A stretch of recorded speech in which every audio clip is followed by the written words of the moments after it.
I have been sent a lot of crazy stories during my very short time on YouTube. But my subscriber Jason sent me a story, and let's just say it had my jaw on the floor from start to finish. A seemingly intelligent senior in college decides to go on a spree with a samurai sword for seemingly no reason at all and going after completely innocent people.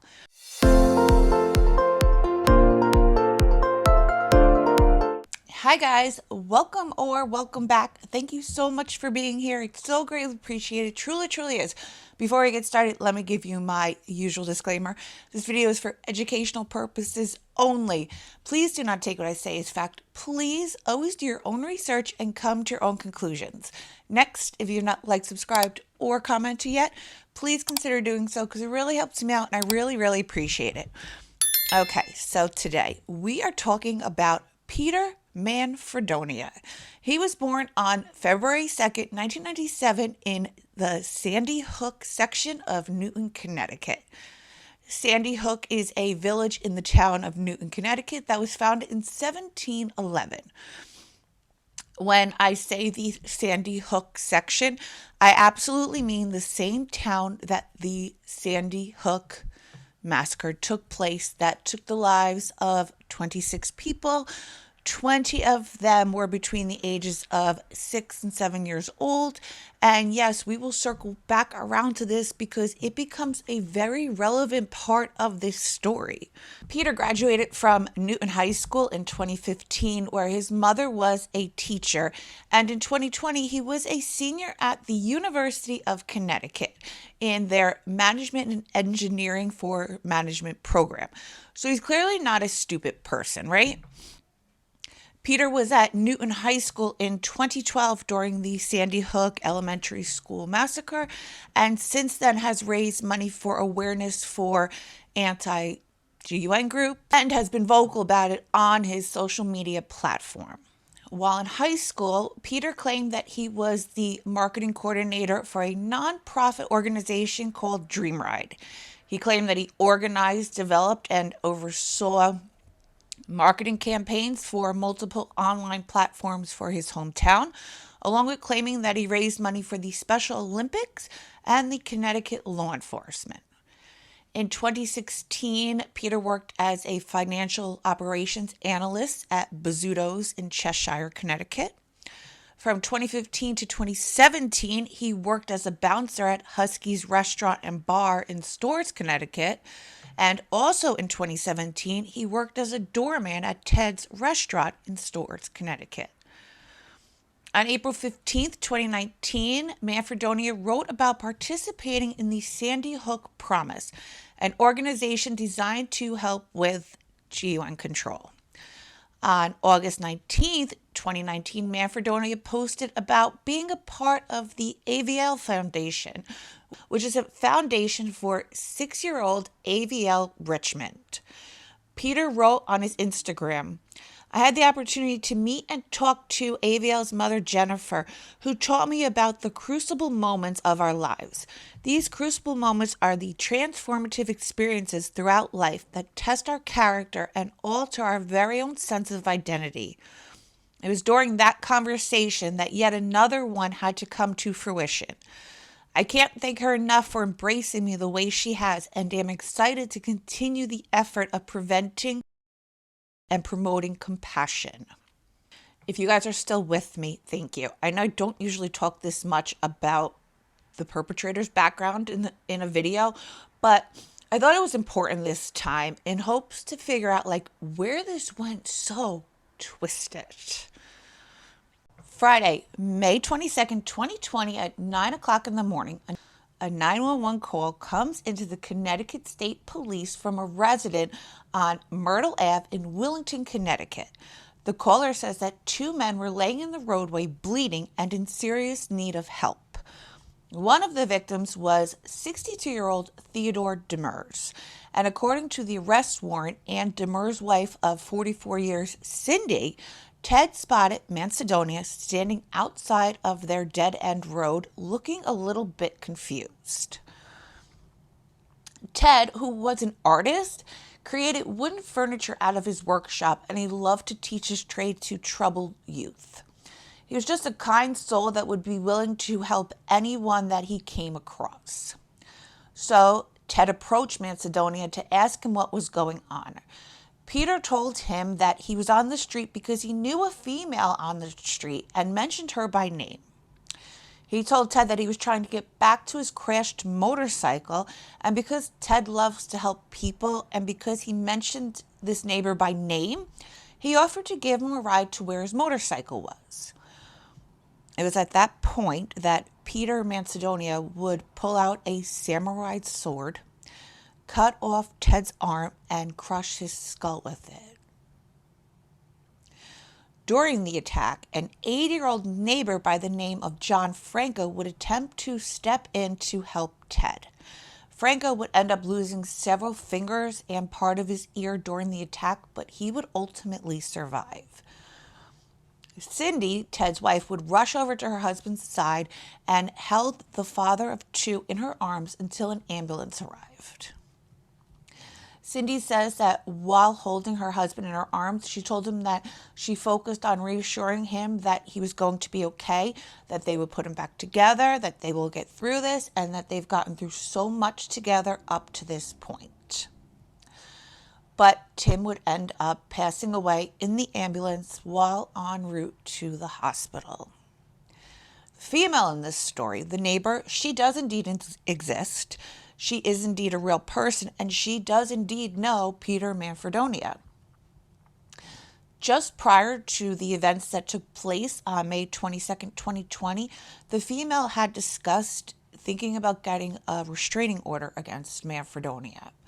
She would go on to say that Manfredonia has an obsession with samurai swords and owns at least two, explaining that she had only seen swords displayed on his walls or closet. Police would actually end up finding a samurai sword with blood on it in the woods near where the homicide of Ted DeMorse took place. Sunday, May 24th, 2020, at approximately 6:43 a.m., Derby police would receive a report of an abandoned white Ford F-150 pickup truck on Hawthorne Ave in Derby, Connecticut. When police came out to the scene, they noticed that the truck had been trying to enter the Osborne State Park, but that it got hung up on large rocks and tall grass. Because of the recent events that had taken place, police immediately went over to the home of the person that the vehicle was registered to. Once there, they would find a 74-year-old man that was tied to a chair in his basement. The man would tell police that he had fallen asleep on the recliner that was located in the TV room of his house. The man told police that on Friday night he fell asleep on the recliner in the TV room. He says that he knew that there was a killer in his town that police were looking for. The next thing he knows, it's 5:15 a.m. and he's abruptly woken up by a man holding a gun to the back of his head. I also think it's important to note that the gun that was being held against the man's head was his own. He would later tell police that he had two of them in his home in the master bedroom. One of them was loaded and another one was not loaded. Manfredonia began shouting at the man to not turn around or he would blow his effing brains out. The man tells police that he turned around anyway, and when he did, he saw a young man in his 20s dressed in a black t-shirt and black sweatpants. The pants were soiled like he had been in the woods. He was barefoot and he had a blank look on his face, which is funny because that's exactly how the other people described him, standing there with a blank look on his face. He says that the man zip-tied his hands behind his back, put duct tape over his eyes and around his head, then brought him into his basement. Once the two were in the basement, he duct taped him to his chair and removed the tape from his eyes. When the man asked Peter what his name was, he told him that his name was Rick. Peter would end up holding this man captive for 24 hours. And at some point during this time, a picture of Manfredonia flashes on the TV screen, and the man in the recliner realizes that it is indeed Peter in his home. So the man asks Peter, why did you want me to call you Rick? And Peter replies, just for the hell of it. The man asks Manfredonia if he wants to talk, and he tells him that he hadn't slept for 5 days and that he just snapped, going on to say that he didn't know why he committed them, but that he was remorseful for them. After being held for 24 hours, Manfredonia left the man tied up in his chair. He took both of the man's with him, about $1,500, and the man's Ford F-150 truck, which is what would lead police to the man's home to begin with after he crashes it. Sunday, May 24th, 2020, at approximately 11:04 a.m., police receive a 911 call for an address located on Roosevelt Drive. After leaving in the Ford, Manfredonia would later crash and abandon the car on Hawthorne Ave and Cullens Hill Road. A search of Osbornendale State Park, Great Hill Road, and Roosevelt Drive would turn up nothing for police. There's a home on Roosevelt Drive that is a two-family home. Nicholas Eisel, who went to school with Peter Manfredonia, lives on the second floor of this two-family home. Nick's neighbor Jesse, who lives on the first floor of the home, says that he arrived home at around 3 o'clock in the morning, and that around 5:30 in the morning, he heard a loud bang like something was hitting the floor. Jesse would say that because the noises stopped shortly after, he just assumed that Nick and his girlfriend Shannon were just having a fight like couples do. What was in fact happening was that Peter Manfredonia had walked to Nick's home after he crashed the stolen Ford, entered into their home, and killed Nick Eisel while Shannon was in the home with him. CCTV at two businesses caught Manfredonia walking up to Nick's home at 5:52 a.m. on May 24th. At 6 o'clock in the morning, that same CCTV would show a female getting into the driver's side of her black Volkswagen Jetta and Manfredonia getting into the passenger's side of the vehicle before taking off. Meanwhile, back in Newton, the family of Nick, who were all aware of what was going on and who knew Manfredonia through Nicholas, began calling his father, telling him that police had found a car that Manfredonia had stolen close to the residence of Nicholas and Shannon. Nick's father, John, began calling Nick and Shannon repeatedly, but there's no answer. His father says that because both of the phones rang, he knew that they were on. So call it a gut instinct, I suppose, or call it like a parent just knows. Either way, John decided to drive over to the home of Nick and Shannon. When he arrived at the home, he noticed that Shannon's Jetta was missing. He says he walked up to the front door, which was closed but not locked. He then walked into the home and he saw stuff all over the floor, including a $5 bill. He walked a little more, and that's where he found his son's body laying on the floor near the bedroom and a knife on the floor. He says that he checked for a pulse, but that his son's body was hard as a rock. And it's at that point that he called 911. Back at the Jetta, Manfredonia had stolen $2,000 from Nicholas and instructed Shannon to drive him to Newport at gunpoint. She would later say that she tried to drive erratically through Sandy Hook in hopes that she would get pulled over, and she had even contemplated driving into a tree. But Manfredonia told her in pretty much no uncertain terms that if she gets pulled over by a cop, that he will kill her. And after what she just witnessed, could you blame her? She knew that he was capable of it, obviously. Manfredonia would actually make Shannon drive 7 hours to Paterson, New Jersey, to a truck stop where she would stop to get gas. While there, Manfredonia just decides to let her go. Thank God, she was physically unharmed, but the mental harm is likely irreparable. Manfredonia would then get into an Uber and begin a days-long manhunt.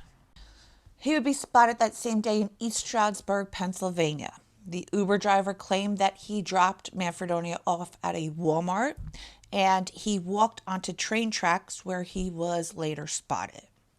Police would then begin searching the Poconos in Pennsylvania, a place that used to be incredibly popular for newlyweds, but now has a lot of abandoned parts of it that would be a great place for a fugitive to hide. Manfredonia would be spotted again a few days later at a Sheetz convenience store in Shapersburg, Pennsylvania, near the Maryland border and about 180 miles from where he was last seen in East Stroudsburg, Pennsylvania. He had stolen a vehicle to get there, and the vehicle would later be recovered. Then the manhunt would finally come to an end on May 27th, 2020 in Hagerstown, Maryland, shortly after 9 p.m. without incident. The suspect will face justice, and this will bring closure. This is what is important for the families of the victims, all of which have been notified of the arrest. Firearm was found in the proximity of the arrest, which was believed to be the weapon that was used in the Derby homicide. Team went over to Mr. Manfredonia with their guns drawn and told him to get on the ground. At that point, he went to the ground. He did not resist. He was found with the that he used to kill his childhood friend, Nick Eisel, on him during the arrest. After Shannon was picked up by her parents at the state police headquarters, she recounted the events of that day. Shannon says that she's a very deep sleeper and that Nick is a very light sleeper. She told police that she and Nick had dated for about a year and a half and were living together in the apartment on Roosevelt Ave. She also says that she knew Peter Manfredonia through Nicholas, saying that she first met him one day when Nick invited him over to their apartment. She says that she was woken up around 5:45 a.m. to her boyfriend saying very loudly, "Calm down and relax." She says she heard a scuffle and then she heard something bump into their TV. She opened the bedroom door and asked if everything was okay, to which Nick screamed, "No, it's Peter Manfredonia, call 911." Shannon says that she went back into the bedroom to grab her cell phone when all of a sudden the bedroom door was pushed open and she saw Nick and Pete tussling. She describes the interaction as Peter trying to get her and Nicholas trying to stop him. Manfredonia next grabbed her cell phone. So petrified, Shannon ran into the living room and curled up into a ball until she heard 2 shots ring out. She says that's when she screamed as loud as she could in hopes that the neighbor downstairs, Jesse, would hear her. Manfredonia walked into the living room and he told her to shut up. She told Manfredonia to call for help, to which she replied, "No, he's dead. I shot him in the head." From there, Manfredonia asked her where the keys to her car were, to which she told him that they were in the kitchen on the microwave. She told him to just take the car, and that's when he turned around and said, "No, you're coming with me." During the drive, he told her that he was looking for heavily wooded mountains to hide in. She says that he made her pull into what looked like an abandoned hotel and shut off the car so that he could change his clothes. After the arrest, police go into Manfredonia's room, and what they see is quite disturbing. There's writing all over the walls, writing that says, "I'm not angry, I'm upset. Is this bad? Will I get in trouble? Will they look at me strange?" Yes. There were also writings that said, "You saw what happened when Adam snapped," which is believed to be Adam Lanza, the person responsible for the Sandy Hook elementary schools. "You saw what happened when Thanos snapped." So this was never confirmed, but it may be in reference to a man by the name of John Thanos. He would end up 3 teenagers in 1992 before becoming the first person to be executed in Maryland. And finally it says, "Now see what happens when I snap." Wednesday, April 19th, 2023, Peter Manfredonia would be sentenced to 55 years for the of Nicholas Eisel. He was sentenced to 20 years for assault and 25 years for home invasion. All sentences to be run concurrently for a total of 55 years. The following day, Manfredonia was sentenced to another 55 years in prison for the death of Ted Demers. At sentencing, Mom Michelle told the court in part, "It takes all the strength and will I can muster to get up, put my feet on the ground, and fight to find the courage to face another day, carrying around the Mack truck worth of grief on my shoulders, the grief that runs through every part of me." Nick's father, John, said in part, "I honestly can't remember what it felt like not to worry or be anxious, or what life was like before grief. I will never recover from these wounds." Shannon Spies said in part, "The damage can never be undone. None of this brings Nick back or makes me feel whole again. I will never be the person I was before then. I will never feel safe, even in a room surrounded by only people I know. I will always look at the world differently." Nick's sister, who actually survived the Sandy Hook attacks, said in part, "As a survivor of the Sandy Hook school, I was forced to relive the trauma and pain of 12/14 as Peter used the same source to end my brother's life." Cindy Demers said in part, "It was like being in a war zone. All I could focus on was reassuring Ted that he was going to be okay and that we would put his body back together.